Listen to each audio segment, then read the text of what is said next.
আমরা সঙ্গে সঙ্গে অ্যাকশন নিয়েছি। সকালবেলা প্রথমেই যখন খবর কন্ট্রোল থেকে আমি পাই, সঙ্গে সঙ্গে আমি ডিজি থেকে শুরু করে সবাইকেই, ডাইরেক্টর সবাইকেই বলেছি।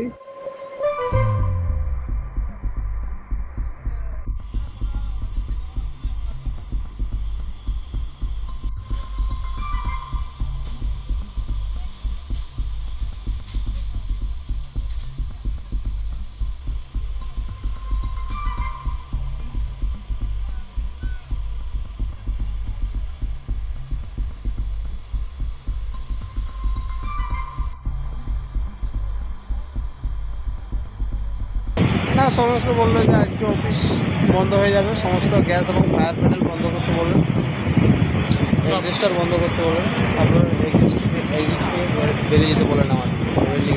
ছুটোছুটি পড়ে গেছিল? হ্যাঁ, না না, ছুটোছুটি পড়েনি, আস্তে আস্তে বেরিয়ে গেছে। ধুলো টাইপের বেরোচ্ছে, এখন ধুলো জ্বলাচ্ছে, তারপরে অনেক পরে আগুনটা বেরিয়েছে। আগে অনেক ধোঁয়া টাইপের, প্রথমে ধুলো টাইপের বেরোয়, তারপরে এই আগুনটা মানে ধোঁয়া টাইপের আসে, তারপরে আগুনটা আসে। আপনি তখন মানে কটা বাজে তখন? তখন 11:10 হবে। আচ্ছা, তারপর কি হলো, মানে আপনারা নিজেরাই কি? তারপরে আমাদের ম্যানেজার এগিয়ে গিয়ে সঙ্গে সঙ্গে ফায়ার ব্রিগেডে ফোন করে দিল। ফোন করার পরেই তারপরে ফায়ার ব্রিগেড কোথাও দুটো এসেছিল।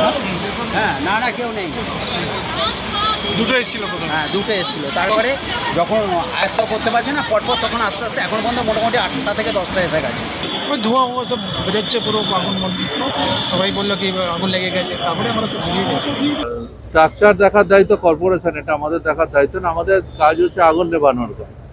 আগুনের পয়েন্টে যা যা আছে আমরা সেটা দেখব, সেটা পরবর্তী সময় আমরা দেখে নেব যে আগুনের পয়েন্টে কোনো ওদের কিছু ছিল কিনা, লাইসেন্স আছে কি না আছে, ওগুলো দেখে নেব।